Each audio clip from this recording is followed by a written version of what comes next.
அத்தியாயம் 1. வெள்ளை பேண்ட், வெள்ளை ஷர்ட், வெள்ளை குல்லா சகிதம் இருந்த அந்த ஆபீஸ் பியூன் உள்ளே நுழைய இருந்த திவாகரை இடது கை உபயோகப்படுத்தி நிறுத்தினான். யார பார்க்கணும்? ராஜாராம், அட்மினிஸ்ட்ரேஷன். பியூன் திவாகரை ஒரு அவசர பார்வையில் உலாவினான். சிலும்பிய தலை, மலிக்காத முகத்தில் குத்து குத்தாய் ரோமம், காலர் பகுதியில் அழுக்கு பிசுக்கோடு நிறம் செத்து போன ஷர்ட், ஜிப் காலாவதியாகி இருக்க மின்விசையோடு இன்ன நிறம் என்று சொல்ல முடியாத பேண்ட். பியூன் தன் மூக்கை நிரடிக்கொண்டே கேட்டான். என்ன விஷயமா பார்க்கணும்? பர்சனல். ராஜாராம் எனக்கு ரிலேட்டிவ். உன் பேர் என்ன? திவாகர். அப்படி அந்த பெஞ்சில் போய் உட்காரு சொல்லிவிட்டு பியூன் உள்ளே போக, திவாகர் சுவரோரமாய் போடப்பட்டிருந்த பெயிண்ட் உதிர்ந்து போன அந்த பெஞ்சில் போய் உட்கார்ந்தான். வயிற்றுக்குள் பசி. சிறுகுடலில் இருந்து பெருங்குடல் வரை காற்று மட்டும் நிரப்பியிருக்க, தலை சிலுசிலுக்க, கண்களுக்குள் இருட்டு பாய்ந்தது. கண்களை அப்படியே மூடிக்கொண்டான். 3 நாட்களுக்கு முன்னால் ஒரு கல்யாண வீட்டு பந்திக்குள் திருட்டுத்தனமாய் புகுந்து வயிறு ரொம்ப சாப்பிட்டதுதான். அதற்கு பிறகு சரியாய் எதுவும் வாய்க்கவில்லை. என்ன? குரல் கேட்டு கண்களை திறந்தான் திவாகர். எதிரே கிரீம் நிற சஃபாரியில் பளபளப்பாய் ராஜாராம். திவாகர் எழுந்து நின்றான். உடம்புக்குள் இருந்த எல்லா மான அவமானங்களும் கை கட்டி கொண்டன. உலர்ந்து போன உதடுகளை அசைத்தான். வந்து, தெரியும், நீ ஒன்னையும் சொல்லாத. இந்தா வாங்கிட்டு முதல்ல இடத்தை காலி பண்ணு. ராஜாராம் ரூபாய் நோட்டொன்றை எடுத்து நீட்டினான். திவாகர் வாங்கிக் கொள்ளாமல் ராஜாராமனின் முகத்தை தயக்கமாய் ஏறிட்டான். வந்து, எனக்கு பணம் வேண்டாம், பின்ன ஒரு உபகாரம் பண்ணணும். சொல்லு. வசந்த விகார் ஹோட்டல்ல 1 மாதத்துக்கு மத்தியான சாப்பாடு சாப்பிட்டுக்கிற மாதிரி மீல்ஸ் டிக்கெட் வாங்கி கொடுத்துட்டா பரவாயில்ல. ராஜாராம் சிடுசிடுத்தான். அப்படியெல்லாம் ஒட்டு மொத்தமா கொட்டி அழ என்னால முடியாது. ஏதோ சொந்தமாச்சேன்னு உன்னை சரிசமமா நிக்க வச்சு பேசி இந்த 5 ரூபாயா கொடுத்துட்டு இருக்கேன். உனக்கு பிரியம் இருந்தா வாங்கிக்கலாம், இல்லன்னா போயிட்டே இருக்கலாம். நான் என்ன சொல்றேன்னா, நீ ஒன்னையும் சொல்ல வேண்டாம். இந்த 5 ரூபாயை எடுத்துக்கிட்டு கிளம்பு. ரூபாய் நோட்டை திவாகரின் முகத்தில் வீசிவிட்டு ராஜாராம் உள்ளே போய்விட நோட்டு அவனுடைய காலடியில் விழுந்தது. பார்த்து கொண்டிருந்த பியூன் சொன்னான், எடுத்துக்கிட்டு போயா. காற்றில் படபடக்கிற ரூபாய் நோட்டை சில வினாடிகள் உற்று பார்த்து கொண்டிருந்த திவாகர் பின்னர் அதை அப்படியே விட்டுவிட்டு வாசலை நோக்கி நடந்தான். பியூன் முதுகில் கத்தினான். யோ! அவன் கத்தலை பொருட்படுத்தாமல் ஆபீஸ் வாசலுக்கு வந்து பிளாட்பார ஜனகும்பலில் கலந்து நடந்தான். போன நிமிஷம் வரைக்கும் மறந்து போயிருந்த பசி திடீரென்று விழித்துக்கொண்டு இறைப்பையின் மைய பகுதியில் தீ ஜுவாலையோடு எரிய ஆரம்பித்தது. காது குப்பென்று அடைத்துக் கொள்ள கண்களுக்குள் இருட்டு பாய்ந்து பாய்ந்து வெளியேறியது. அந்த 5 ரூபாயை எடுத்து வந்திருக்கலாமோ? கையை நீட்டியாயிற்று. எவ்வளவு போட்டால் என்ன? இனிமேல் கௌரவம் பார்க்க கூடாது. ரோட்டின் மறுபக்கம் குடிநீர் குழாய் ஒன்று தெரிய தண்ணீரை காட்டி வயிற்றை தாஜா செய்யும் முயற்சியில் ரோட்டை கடக்க ஆரம்பித்தான் திவாகர். சற்று அகலமான ரோடு அது.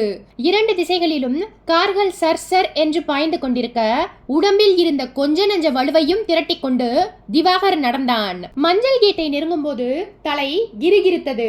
முதுகுக்கு பின்னால் கார் ஹாரன் பெரிதாய் அலற ரோட்டின் மையத்தில் அடைப்புக்குறியாய் சுருண்டு விழுந்தான் திவாகர். திவாகருக்கு நினைவு திரும்பிய போது ஒரு காருக்குள் இருப்பதை உணர்ந்தான். கார் போய்கொண்டிருந்தது.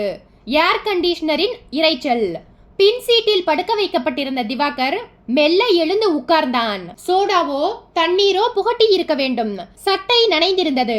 அவன் எழுந்த சத்தம் கேட்டு காரை ஓட்டிக்கொண்டிருந்த ஃபுல் சூட் அணிந்திருந்த அந்த இளைஞன் திரும்பி பார்த்து புன்னகைத்தான். இப்ப எப்படி இருக்கு திவாகர்? இவ்வளவு பரிச்சயமாய் பெயர் சொல்லி அழைக்கும் இவன் யார்? திவாகர் உற்று பார்த்தான். நீ நீ என்ன தெரியல? நீ நீ கைலாஷ் இல்ல? கைலாஷே தான் சொல்லிவிட்டு அவன் புன்னகை செய்ய திவாகரின் மனசுக்குள் கல்லூரி வாழ்க்கை ஒரு ஃபிளாஷ் அடித்தது. டேய் திவாகர், நாளைக்கு ஒரு கல்யாணத்துக்கு போகணும். போட்டுக்க நல்லதா பேண்ட் ஷர்ட் இல்ல. உன்னோடதை 2 நாளைக்கு கடனா தரியா? என்கிட்ட இருக்கிற பேண்ட் ஷர்ட் முக்கியமான இடத்துல கிழிஞ்சிருக்கு. தையல் போட்டா தெரியும். காரை ஓட்டிக்கொண்டிருந்த கைலாஷ் அதன் வேகத்தை குறைத்தபடியே கேட்டான். திவாகர், என்ன இது கோலம்? இருந்த சொத்து பூராவையும் உன்னோட அப்பா குடிச்சும் கூத்தியாளுக்கு கொடுத்தும் அழிச்சாருன்னு கேள்விப்பட்டேன்.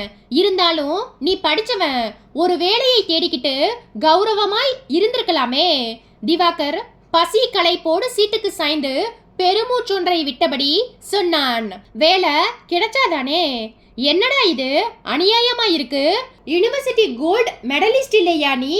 இந்த காலத்துல யுனிவர்சிட்டி கோல்டு மெடலிஸ்டா இருந்தா பிரயோஜனம் இல்ல. ஒரு அரசியல்வாதிக்கு மகனா பிறந்திருக்கணும். அட்லீஸ்ட் அவனோட வப்பாட்டிக்காவது பிறந்திருக்கணும். கைலாஷ் சில வினாடிகள் மௌனமாய் இருந்துவிட்டு கேட்டான். மெட்ராஸிலிருந்து கோயமுத்தூர் எப்ப வந்த? ஒரு வாரமாச்சு. இனிமே மெட்ராஸுக்கு திரும்பி போற உத்தேசம் இல்லை. வேலை கிடைச்சா இதே ஊர்ல உயிரோட இருக்கிறது, இல்லன்னா தண்டவாளத்துக்கு தலையை கொடுத்துடுறது. முட்டாள், ஏண்டா இப்படி எல்லாம் பேசுற? இன்னைக்கு நான் நல்ல நிலைமையில இருக்கேன். சிட்டியில் நம்பர் 1 ஆர்கிடெக்ட் நான் தான். என்கிட்ட எத்தனையோ பேர் வேலை பார்க்கறாங்க. அதுல நீயும் ஒருத்தனா இருந்துட. காலேஜ் டேஸ்ல நீ எனக்கு பண்ணின உதவியை எல்லாம் பட்டியல் போட்டா நெஞ்சு கனத்து போயிடும். கைலாஷ் கண்கள் நீரால் பளபளத்து திவாகரின் குரல் தழுதழுத்து கொண்டிருக்கும் போதே கார் மெயின் ரோட்டை விட்டு விலகி கிளை ரோட்டுக்குள் பிரவேசித்தது. அடுத்து வந்த சில வினாடிகளில் ஓர் ஆர்ப்பாட்டமான பங்களாவுக்குள் நுழைந்து போர்டிகோவில் மௌனமாயிற்று. இறங்கு திவாகர். திவாகர் இறங்கிக் கொண்டே பிரமித்தான். இது என்னோட பங்களா தான். சமீபத்துல தான் கட்டி கிரகப்பிரவேசம் பண்ணினேன். திவாகர் கைலாஷை தொடர்ந்தான். போர்டிகோ தூணில் கட்டி போடப்பட்டிருந்த டாபர்மேன் அல்சேஷன் திவாகரை பார்த்து உரும, சீசர் கீப் குவைட் என்றான் கைலாஷ். அதை ராணுவ கட்டளையாக ஏற்று சீசரும் சட்டென்று வாயை மூடிக்கொண்டது. உள்ளே போனார்கள். எல்லாமே ராஜஸ்தான் சலவைகள். ஹால் ஹாக்கி மைதான பரப்பு மாதிரி தெரிந்தது. தலைக்கு மேலே பல ஆயிரங்களை விழுங்கிய லஸ்தர் லாம்ப் வைர நெக்லஸ் மாதிரி ஜொலித்தது. ஹாலின் நடுவே யூ வடிவத்தில் ரோஜா நிற சோஃபாக்கள். திவாகர் அந்த ஹாலில் ஒரு குப்பை காகிதம் மாதிரி தெரிந்தான். உட்கார்றா. கைலாஷ் திவாகரின் தோலை பிடித்து உட்கார வைத்தான். திவாகர் மலங்க மலங்க விழித்தபடி உட்கார்ந்தான். ராமசாமி, கைலாஷ் குரல் கொடுக்க எங்கிருந்தோ வேலையால் ஒருவன் ஓட்டமும் நடையுமாய் வேக வேகமாய் வந்தான். ஐயா, இன்னும் 10 நிமிஷத்துல டைனிங் டேபிளுக்கு வருவோம். சாப்பாடு தயாரா இருக்கணும். சரிங்க ஐயா. அவன் திரும்பி போக முயல கைலாஷ் கேட்டான். அம்மா எங்க இருக்காங்க? மாடியில. சின்னம்மா கீழே அவங்களோட ரூம்ல. சின்னம்மாவை வர சொல்லு. சரிங்க ஐயா. அவன் ஓட திவாகர் கைலாஷை ஏறிட்டான். உனக்கு கல்யாணம் ஆகிடுச்சா? ஆகி 3 மாசமாச்சு. கல்யாணத்துக்கு யாரையும் அதிகமா கூப்பிட்டுக்கல. அம்மா நல்லா இருக்காங்களா? இருக்காங்க. அப்பா இறந்து போனதிலிருந்து அந்த பழைய கலகலப்பு மிஸ்ஸிங். பார்த்துட்டு இருந்த நர்ஸ் வேலையை 2 வருஷத்துக்கு முந்திதான் விட்டாங்க. அதுவும் நான் கட்டாயப்படுத்தின பிறகு. அம்மாவை பார்த்து எவ்வளவு வருஷமாச்சு. இனிமே எப்பவும் பார்க்கலாம். கைலாஷ் சொல்லி சிரித்து கொண்டிருக்கும் போதே அந்த கொலுசு சத்தம் கேட்டது. திவாகர் நிமிர்ந்தான். சேலை தலைப்பை போர்த்தியபடி அந்த பெண் தெரிந்தாள். எலுமிச்சை நிற முகத்தில் குங்குமம் பிரகாசித்தது. கழுத்தில் பசுமை மஞ்சள் மாறாத தாலிக்கொடி. சதை பிடிப்பான உதடுகளில் உறைந்து போன புன்னகை. கூப்பிட்டீங்களா? வா காயத்ரி. இவன் என்னோட காலேஜ் மெட். பேரு திவாகர், யுனிவர்சிட்டி கோல்டு மெடலிஸ்ட். வணக்கம். காயத்ரி வணக்கம் சொல்ல திவாகரும் கைகளை குவித்தான். கைலாஷ் தொடர்ந்தான். காலேஜ் டேஸ்ல இவன் எனக்கு பண்ணாத உதவியே கிடையாது. காலேஜ் ஃபீஸ் கட்ட என்கிட்ட பணம் இருக்காது. இவன் தான் ஃபீஸ் கட்டுவான். புக் வாங்க பணம் இருக்காது. இவன் தான் வாங்கி கொடுப்பான். நல்ல துணிமணி இல்லையா? இவன் தான் உபயம். இவன் மட்டும் இல்லைன்னா நான் படிச்சிருக்கவே முடியாது. திவாகர் புன்னகைத்தான். என்ன கைலாஷ், உன்னோட படிப்புக்காக நான் பண்ணின சின்ன சின்ன உதவிகளை எல்லாம் பெருசுபடுத்தி சொல்லிக்கிட்டு இருக்க. சரியா போச்சு. அதெல்லாம் சின்ன சின்ன உதவியா? காலேஜ்ல எத்தனை ஃப்ரெண்ட்ஸ் இருந்தாங்க? எவனாவது ஒரு நாளாவது ஒத்த ரூபாய தூக்கி கொடுத்திருப்பானா? காயத்ரி மெல்லிய குரலில் சொன்னாள். என்னங்க, உங்க அம்மா வராங்க. கைலாஷ் திரும்பி பார்க்க அம்மா சொர்ணம் மாடிப்படிகளில் இறங்கி வந்து கொண்டிருந்தாள். கையில் ஒரு வார இதழ். அம்மா, யார் வந்திருக்காங்கன்னு பாத்தியா? யாரு? திவாகர், என்னோட காலேஜ் மெட்.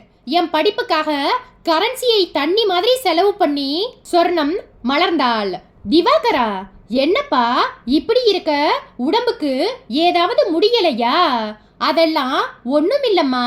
திவாகர் சிரமப்பட்டு புன்னகைக்க கைலாஷ் சொர்ணத்தை ஏறிட்டான். அம்மா, இவன் இந்த நிலைமைக்கு வர காரணம் இவனோட அப்பா. எல்லாத்தையும் உனக்கு அப்புறமா சொல்றேன்.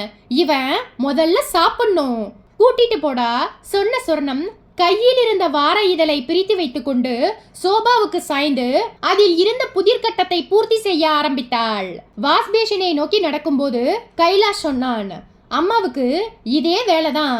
எந்த பத்திரிகையும் ஒரு புதிர் போட்டியை நடத்திடக்கூடாது. எல்லா பத்திரிகையையும் வாங்கி பூர்த்தி பண்ணி அனுப்பிட்டே இருப்பாங்க. காயத்ரி, அந்த டவலை எடுத்துட்டு வா. திவாகர் வாஷ்பேஷனில் முகம் கழுவினான். சில்லென்ற தண்ணீர் முகத்தில் பட்டதும் உடம்பில் சின்னதாய் உற்சாகம் தொற்றிக்கொண்டது. திவாகர், சாப்பிட்டதும் முதல் வேலை என்ன தெரியுமா? என்ன, முகத்தை சவரம் பண்ற. நீட்டா ட்ரெஸ் பண்ணிட்டு என் கூட ஆபீஸுக்கு வர. பக்கத்து அறையில் டெலிபோன் அடித்தது. ஃபேஸை நல்ல அலம்பு. இப்ப வந்துடுறேன்.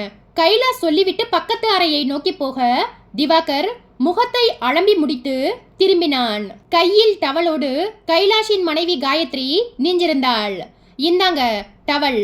வாங்கி கொண்ட திவாகர் சுற்றும் முற்றும் பார்வையை துரத்தியபடி மெல்லிய குரலில் கேட்டான், காயத்ரி எப்படி இருக்க? அவள் எங்கோ பார்த்து கொண்டு முணுமுணுத்தாள். நல்லதா இருக்கேன். உனக்கும் எனக்கும் இருந்த உறவு முடிஞ்சு போன கதை. அது வெளியே யாருக்கும் தெரிய வேண்டாம். என் ஃப்ரெண்ட் கைலாஷுக்கு மனைவியா இருக்க நீ கொடுத்து வச்சிருக்கணும். பக்கத்து அறையில் இருந்து வெளிப்பட்டான் கைலாஷ். தினசரி இது ஒரு தொல்லை. காயத்ரி கேட்டாள், போன்ல யாருங்க? ஏதோ ராங் நம்பர். அத்தியாயம் 2. வாரம் ஒன்று கரைந்து போயிருக்க அன்று மாலை 5 மணி சுமாருக்கு திவாகரை தன் ஆபீஸ் அறைக்கு கூப்பிட்டான் கைலாஷ். உட்கார். திவாகர் உட்கார்ந்தான். என்ன, வேலை பிடிச்சிருக்கா? பிடிச்சிருக்கு. பிடிக்கலன்னா சொல்லு, வேற செக்ஷனுக்கு போட்டுடலாம். இல்லை, இதே செக்ஷன் போதும். சம்பளம் உனக்கு 2000 ரூபாய் ஃபிக்ஸ் பண்ணி இருக்கேன். போதுமா? போதும், இதுவே போதும். கல்யாணம் பண்ணிக்கிட்டா இந்த சம்பளம் காணாது. அப்ப நீயே கேப்ப.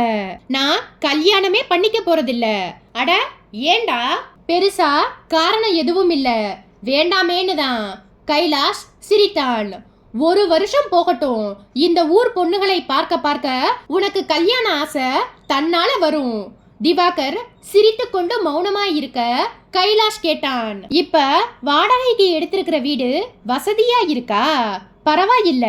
வசதியா இல்லனா நம்ம பங்களா அவுட் ஹவுஸுக்கு வந்துரு. வேண்டாம், இப்ப பாத்திருக்க வீடே வசதியா இருக்கு. மேஜை மேலிருந்த இன்டர்காம் முணுமுணுத்தது. கைலாஷ் ரிசீவரை எடுத்து காதுக்கு கொடுத்தான். எஸ். மறுமுனையில் ஜிஎம் பேசினார். சார், ஆடிட்டர் பூசக்கண்ணன் வந்திருக்கார். நியூரோ கார்டன் அவென்யூ சம்பந்தப்பட்ட டாக்குமெண்ட்ஸ் வேணும்னு கேக்குறார். உங்க டேபிள்ல இருக்கா சார்? இல்ல, நேத்து ராத்திரி படிக்கிறதுக்காக வீட்டுக்கு எடுத்துட்டு போனேன். அங்கேயே வச்சுட்டேன். ஆடிட்டர் இன்னைக்கு நைட் மெட்ராஸ் போறாராம். அதுக்கு முந்தி டாக்குமெண்ட்ஸை பார்க்கணும்னு சொல்றார். இப்ப கொண்டு வர ஏற்பாடு பண்றேன் சொல்லி ரிசீவரை வைத்த கைலாஷ் திவாகரை ஏறிட்டான். திவாகர், நீ ஒரு காரியம் பண்ணணும். சொல்லு. என் காரை எடுத்துக்க. வீட்டுக்கு போ. என்னோட பர்சனல் ரூம்ல மேஜை டிராயருக்குள்ள கியூரியோ கார்டன் அவென்யூ சம்பந்தப்பட்ட ஒரு ஃபைல் இருக்கும். கொண்டாந்துடு. வீட்டுக்கா? குரலை இழந்த திவாகரை வியப்பாய் பார்த்தான் கைலாஷ். ஏண்டா, வீடுன்னு சொன்னதுமே மூஞ்சி மாறி போச்சு? இல்லையே, உன்னை ரொம்ப திருத்தணும். உன்னோட மனசுக்குள்ள இருக்கிற இன்ஃபீரியாரிட்டி காம்ப்ளெக்ஸை எல்லாம் ஒழிக்கணும். அப்பதான் உன்னை பழைய திவாகரா பார்க்க முடியும். இந்தா கார் சாவி, புறப்படு. சாவியை வாங்கி கொண்டு எழுந்தான் திவாகர். மனசுக்குள் காயத்ரி குறுகுறுத்தாள். போயிட்டு சீக்கிரமா வரணும். ஆடிட்டர் ஜிஎம் ரூம்ல வெயிட் பண்ணிட்டு இருக்கார். டிராபிக் ஜாம்ல மாட்டிக்காம வந்து சேரு சொன்ன கைலாஷுக்கு தலையாட்டி விட்டு திவாகர் வெளியே வந்தான். உடம்பில் ஒட்டி இருந்த ஏசி குளிர் காணாமல் போக வெளியே காத்திருந்த வெப்பம் கலந்த காற்று அவனுடைய உடம்பை தத்தெடுத்து கொண்டது. போர்டிகோவுக்கு வந்து காரை கிளப்பினான். 20 நிமிஷம் பங்களா வந்து சேர்ந்தான் திவாகர். சீசர் குறைக்காமல் வாழையாட்ட போர்டிகோ படியேறி சாத்தி இருந்த கதவுக்கு முன்பாக நின்று அழைப்பு மணி பொத்தானை அழுத்தினான். உள்ளே பியானோ இசை. கதவு திறக்கப்பட காத்திருந்தான். நிமிஷ நேரத்திற்கு பின் அந்த தேக்குமர கதவு பின்வாங்கியது. திறந்த கதவுக்கு பின்னால் இழுத்து போர்த்தி கொண்ட சேலையோடு காயத்ரி தெரிந்தாள். ஒரு ஃபைலை எடுக்கணும், வாங்க வழிவிட்டாள். திவாகர் உள்ளே நுழைந்தான். பங்களா நிசப்தமாய் இருந்தது. அம்மா வீட்ல இல்லையா? இல்ல, பக்கத்துல இருக்கிற சௌடேஸ்வரி அம்மன் கோயிலுக்கு போயிருக்காங்க. வேலைக்காரங்க ஒருத்தன் லீவு, ஒருத்தன் மார்க்கெட்டுக்கு போயிருக்கான். நீ தனியா தான் இருக்கியா? காயத்ரி, நீ கைலாஷுக்கு மனைவின்னு தெரிஞ்சதும் இந்த ஊரை விட்டு நான் போயிருக்கணும். அப்படி நான் போகணும்னு நீயும் எதிர்பார்ப்ப. ஆனா என்னால அப்படி போக முடியல. காரணம் வயிற்று பசி. கைலாச விட்டா வேறு நாதி எனக்கு இல்ல. எனக்கு புரியுது. நீ என்ன தப்பா நினைச்சிடாத. எந்த காரணத்தை கொண்டும் கைலாஷுக்கு நம்ம தொடர்பு தெரியாம பாத்துக்குவேன். நீங்க ஃபைலை எடுத்துட்டு போலாமே. முகத்தில் அரை விழுந்த தினசில் அதிர்ந்து போன திவாகர் ஹாலின் கோடியில் இருந்த கைலாஷின் பர்சனல் அறையை நோக்கி போனான். ஓர் 5 நிமிஷம் செலவழித்து ஃபைலை தேடி எடுத்துக்கொண்டு வெளியே வந்தான். சோஃபா செட் அருகே நின்றிருந்த காயத்ரி கேட்டாள், ஃபைல் கிடைச்சுதா? ஒரு வேண்டுகோள். என்ன? கூடிய வரைக்கும் வீட்டுக்கு வரத குறைச்சுக்குங்க. அவர் கட்டாயப்படுத்தி கூப்பிட்டாலும் ஏதாவது ஒரு காரணத்தை சொல்லி அதை தவிர்க்க பாருங்க. காயத்ரி, நீங்க போலாம். திவாகர் தலையை வெறுமன ஆட்டிவிட்டு போர்டிகோவில் இருந்த காருக்கு வந்தான். மனசு வலித்தது. காயத்ரி தான் எப்படி மாறிவிட்டாள்? கழுத்தில் தாலி விழுந்ததுமே இந்த பெண்கள் பாம்பு சட்டையை உரிப்பது போல் பழைய மனத்தையும் அதில் உறைந்து போயிருக்கும் எண்ணங்களையும் சுலபமாய் கலச்சி வைத்து விடுகிறார்கள். கூடிய வரைக்கும் வீட்டுக்கு வர்றதை வராதே என்று சொல்வதற்கு பதிலாய் இப்படி. இதே காயத்ரி அன்றைக்கு பேசின பேச்சு. திவா, அவள் கூப்பிடுவது இப்படிதான். எனக்கு ஒரு ஆசை. சொல்லு. சொன்னா சிரிக்க மாட்டீங்களே. நீ சிரிக்கிற மாதிரி சொன்னாலும் நான் சிரிக்கல. போதுமா? சொல்லு. மவுண்ட் ரோட்ல ஸ்பென்சருக்கு பக்கத்துல 60 அடி உயரத்துல நீங்களும் நானும் சேர்ந்து நிக்கிற மாதிரி ஒரு கட் அவுட் வச்சா எப்படி இருக்கும்? இதுதானே உன் ஆசை ஜக்கம்மா? இன்னும் 10 நாள் ஸ்பென்சருக்கு பக்கத்துல நம்ம கட் அவுட் முளைக்கும். ஐயோ வேண்டாங்க திவா, நான் சும்மா ஒரு இதுக்காக சொன்னேன். என்னப்பா திவாகர், நீ மட்டும் வந்திருக்க, கைலாஷ் வரலையா? குரல் கேட்டு நிமிர்ந்தான். சொர்ணம் கையில் வெள்ளி கூடை, அதில் உடைப்பட்ட தேங்காய், பழம், புஷ்பம் எட்டி பார்த்தன. இல்லைங்கம்மா, கைலாஷ் வரல. அவன் ஆபீஸ்ல இருக்கான். ஒரு முக்கியமான ஃபைல் வேணும்னு சொன்னதால நான் மட்டும் வந்தேன். ஃபைலை எடுத்துட்டேன், புறப்பட்டுக்கிட்டே இருக்கேன். இந்தா பூஜை பிரசாதம் எடுத்துக்க. வேண்டாமா, நான் கடவுள் நம்பிக்கை இழந்து 2 வருஷம் ஆச்சு, சொன்ன திவாகர் காருக்குள் ஏறி உட்கார்ந்து இக்னிஷியனை உசுப்பினான். கார் நகர்வதை ஹால் ஜன்னல் வழியே பார்த்தபடி நின்றிருந்தாள் காயத்ரி. அன்றைக்கு வெள்ளிக்கிழமை காலை 6 மணி. பூஜை அறையிலிருந்து வெளிப்பட்டாள் சொர்ணம். உதடுகளில் விநாயகர் அகவல். முப்பழம் நுகரும் மூஷிக வாகனா, இப்பொழுதென்னை ஆட்கொள்ள வேண்டி தாயா எனக்கு தானே எழுந்தருளி மாயப்பிறவி மயக்கம் அறுத்து.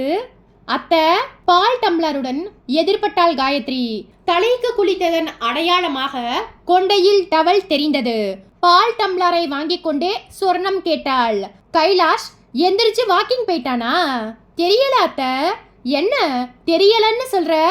ஆமா அத்த, நேத்து ராத்திரி 10 மணிக்கு ஏதோ ஒரு முக்கியமான டாக்குமெண்டேஷன் சம்பந்தமா டிராஃப்ட் போடணும்னு சொல்லி பெட்ரூமில் இருந்து அவரோட பர்சனல் ரூமுக்கு போனார்.